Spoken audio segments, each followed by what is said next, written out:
Terima kasih Anda masih bersama kami dalam IDX for Session Closing. Kita ke informasi mancanegara.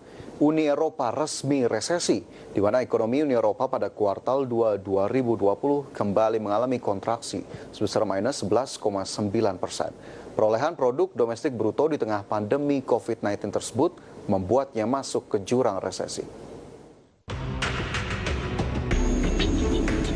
Ekonomi Eropa terkontraksi minus 11,9% pada kuartal kedua. Ini adalah kali kedua ekonomi Eropa minus, bahkan mencatatkan kinerja terburuk sepanjang sejarah. Pada kuartal pertama 2020, ekonomi Uni Eropa minus 3,2%. Dibandingkan dengan periode yang sama tahun lalu, penurunan output pada kuartal April hingga Juni adalah 14,4%.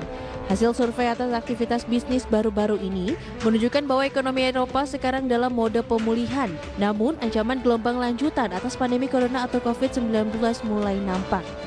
Inggris baru-baru ini menerapkan kembali langkah-langkah karantinanya bagi para pelancong yang datang dari Spanyol. Efeknya, ini akan memperlambat pemulihan bisnis dan industri.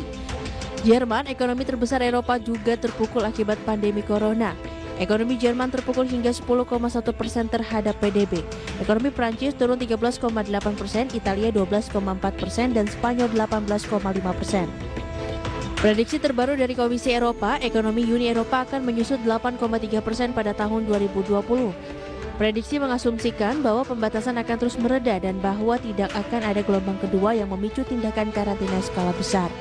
Para pemimpin UE sepakat awal bulan ini akan mengucurkan dana pemulihan 750 miliar euro untuk membantu membangun kembali ekonomi Uni Eropa yang terpapar paling buruk akibat virus corona.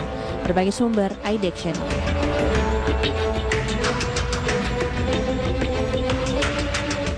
Sementara itu pemirsa,